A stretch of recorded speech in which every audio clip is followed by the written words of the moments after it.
नमस्कार साथीहरू, आजको यस जानकारीमूलक प्रस्तुतिको दोस्रो मोड्युलमा यहाँहरूलाई धेरै स्वागत छ। पहिलो मोड्युलमा हामीले शेयर बजारका एकदमै आधारभूत कुराहरू सिकेका थियौं नि, होइन र? हो, आज भने हामी नेपाल स्टक एक्सचेन्ज अर्थात् हाम्रो आफ्नै नेप्सेको इतिहास र यसको संरचनालाई अझ गहिरिएर बुझ्नेछौँ। एउटा नयाँ लगानीकर्ताको रूपमा तपाईले नेप्सेलाई एउटा विशाल सुपरमार्केट जस्तै सम्झिन सक्नुहुन्छ। फरक यति हो कि यहाँ दैनिक उपभोग्य सामानको सट्टा ठूला कम्पनीका हिस्सा अर्थात् शेयरहरू किनबेच हुन्छन्। तर तपाईलाई लाग्दैन यो शेयरको सुपरमार्केट आखिर कहाँबाट र कसरी सुरु भयो होला? आउनुहोस् आजको यस व्याख्यामा सँगै मिलेर खोजौं।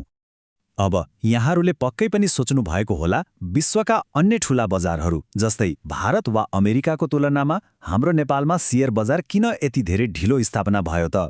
अनि अर्को अचम्मको कुरा के छ भने सुरुका दिनहरूमा जहाँ बजारको दैनिक कारोबार मुस्किलले केही लाखमा मात्र सीमित हुन्थ्यो, आज त्यही बजारमा हरेक दिन अर्बौंको कारोबार हुन थालेको छ।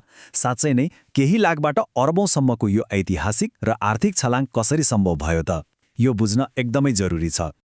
ठिक छ, त्यसो भए आजको हाम्रो यो यात्रालाई अगाडि बढाउँ। हामी मुख्य रूपमा चारवटा कुराहरूमा केन्द्रित हुनेछौँ। पहिलो, नेप्सेको स्थापना र सुरुवात। दोस्रो, यसको 30 वर्षको विकासक्रम। तेस्रो, यसको संरचना र स्वामित्व। र अन्त्यमा बजारमा नेप्सेको वास्तविक भूमिका। पहिलो खण्ड, स्थापना र सुरुवात। आखिर नेप्सेको यो जग कहाँबाट सुरु भयो त? विक्रम सम्वत 2040 साल, जसलाई हामी सन् 1994 भनेर पनि चिन्छौं, हो यही त्यो वर्ष हो जब नेप्सेको विधिवत रूपमा स्थापना भएको थियो। तर सुन्नुस् है, त्यति बेला यो आजको जस्तो विशाल र व्यवस्थित पक्कै थिएन। एउटा सानो स्थानीय पसलबाट सुरु भएर पछि गएर एउटा ठूलो शपिङ मल बने जस्तै नेप्सेले पनि सुरुमा मुठ्ठीभर अर्थात् हातका औलामा गन्न सकिने निकै थोरै कम्पनीहरूलाई मात्र लिएर आफ्नो यात्रा सुरु गरेको थियो। सोचिहेर्नुस् त, त्यति बेला लगानी गर्न खोज्नेहरूका लागि छनोटका विकल्पहरू कति सीमित थिए होलान्। तर कुनै पनि ठूलो काम सुरु गर्न एउटा बलियो नियम वा कानून त चाहिन्छ नि, होइन र?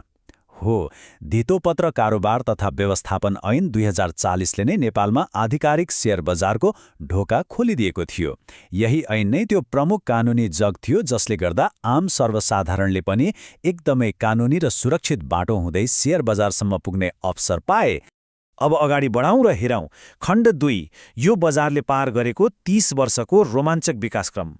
यो विगत 30 वर्षको यात्रा साँच्चै नै अभूतपूर्व छ। हेर्नुहोस्, 2040 सालमा मुठ्ठीभर कम्पनीबाट सुरु भएको यो बजारमा 2050 देखि 60 को दशकमा आइपुग्दा थुप्रै ब्याङ्किङ र वित्त कम्पनीहरू भित्रिए। त्यसपछि 2070 देखि 75 सम्मको समयमा जलविद्युत क्षेत्रको यति तीव्र विकास भयो कि बजारले एउटा नयाँ उचाइ नै लियो। अनि 2075 देखि 79 को बीचमा, विशेष गरी कोरोना महामारीपछि धेरै मानिसहरू घरमै बसेर बजारमा प्रवेश गर्दा नेप्से इन्डेक्सले 3100 को ऐतिहासिक बिन्दु नै पार गर्यो। आजको दिनमा त 200 भन्दा बढी कम्पनीहरू सूचीकृत छन् र लाखौं नयाँ लगानीकर्ताहरू यसमा जोडिएका छन्। एउटा नयाँ ट्रेडरको लागि यो एकदमै खुसीको कुरा हो, किनकि आज बजारमा लगानी गर्नको लागि एउटा विशाल बुफे नै उपलब्ध छ। अब तेस्रो खण्डमा प्रवेश गरौँ, संरचना र स्वामित्व। आखिर यति ठूलो संस्थाको मालिक को हो त? सायद धेरैलाई लाग्न सक्छ यो कुनै ठूलो प्राइभेट कम्पनी हो, तर त्यसो होइन है।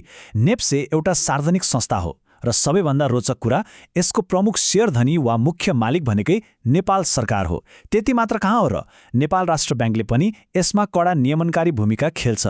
साथै ठूला वाणिज्य ब्याङ्कहरू र बीमा संस्थाहरू पनि यसका सदस्य हुन्। भनेपछि सरकार र देशका प्रमुख वित्तीय निकायहरूको यति बलियो साझेदारी रहेपछि एउटा नयाँ लगानीकर्ताले यो बजार पूर्ण रूपमा सुरक्षित र वैधानिक छ भनेर ढुक्क भयो हुन्छ। र यसले उत्कृष्ट रूपमा प्रश्न पार्छ कि नेप्सेभित्र काम कसरी बाँडिएको छ। एकातिर सूचीकरण विभाग छ, जसको मुख्य काम भनेको बजारमा नयाँ कम्पनीहरू खोजेर ल्याउने र उनीहरूलाई बजारमा भित्र्याउने हो। अर्कोतिर कारोबार र प्रविधि विभाग छ, जसले बजारको दैनिक सञ्चालन र हामीले प्रयोग गर्ने TMS अर्थात् अनलाइन ट्रेडिङ सिस्टमको व्यवस्थापन गर्छ। साँच्चै भन्नुपर्दा यही अनलाइन प्रणालीले त एउटा गेम चेन्जरको काम गरेको छ। आज एउटा नयाँ लगानीकर्ताले ब्याङ्क वा ब्रोकरको लाइनमा नबसी आफ्नै घरको सोफामा बसेर एक क्लिकको भरमा कारोबार गर्न सक्छ। प्रविधिले लगानीलाई कति सजिलो बनाइदियो होइन त? अब अन्तिम खण्ड, बजारमा नेप्सेको खास भूमिका के हो त? यसले हाम्रो लागि दैनिक रूपमा के काम गर्छ? सरल भाषामा भन्नुपर्दा नेप्सेले मुख्य 5वटा एकदमै महत्त्वपूर्ण कामहरू गर्छ। पहिलो, आइपिओ र एफपिओ मार्फत कम्पनीहरूलाई सूचीकृत गर्ने। यो भनेको नयाँ लगानीकर्ताका लागि सबैभन्दा ठूलो अवसर हो, किनकि यही बाटोबाट थोरै पैसामा पनि हामी देशका ठूला बैंक वा हाइड्रोपावरको मालिक बन्न सक्छौं। दोस्रो, दैनिक कारोबारलाई सहज रूपमा सञ्चालन गर्ने। तेस्रो, बजारको मूल्य र तथ्याङ्कहरू सबैले देख्ने गरी पारदर्शी रूपमा प्रकाशन गर्ने। चौथो, कुनै पनि धाँधली नहोस् भनेर तपाईँ हाम्रो लगानीको पूर्ण सुरक्षा सुनिश्चित गर्ने। र पाँचौं, समय सापेक्ष नयाँ प्रविधि र प्रणालीहरू बजारमा ल्याउने। यी सबै कामले गर्दा नै आजको बजार यति धेरै सुरक्षित र व्यवस्थित बनेको छ। छोटकरीमा भन्नुपर्दा आज हामीले के सिक्यौं त? सन् 1994मा एउटा सानो स्थानीय पसल जस्तो स्तरबाट सुरु भएको एनइपिएसई आज 200 भन्दा बढी ठूला कम्पनीहरू सूचीकृत भएको र देशका प्रमुख वित्तीय संस्थाहरूले चलाएको एउटा विशाल सार्वजनिक संस्था बनिसकेको छ। यो 30 वर्षको निरन्तर यात्राले नै आजको यो आधुनिक, गतिशील र हामी सबैको पहुँचमा पुगेको शेयर बजार सम्भव बनाएको हो।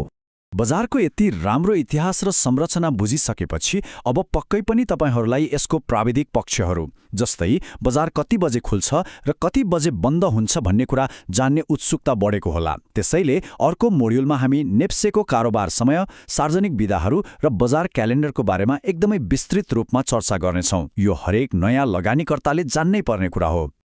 आजको लागि जाँदा जाँदै एउटा प्रश्न छोडेर जान्छु। सोच्नुस् त, अहिले नै 200 भन्दा बढी कम्पनीहरू आइसकेको र 3100को बिन्दु पार गरिसकेको यो बजारले आउने 10 वर्षमा कस्ता कस्ता नयाँ रेकर्डहरू तोड्ला? आउने दिनहरू पक्कै पनि निकै रोमाञ्चक हुनेछन्। शेयर बजारको यो यात्रामा यस्तै रमाइला र जानकारीमूलक सामग्रीहरू मार्फत सँगै सिक्नको लागि लाइक, सब्स्क्राइब र बेल आइकन थिच्न नबिर्सनु होला है। अर्को प्रस्तुतिमा छिट्टै भेटौँला।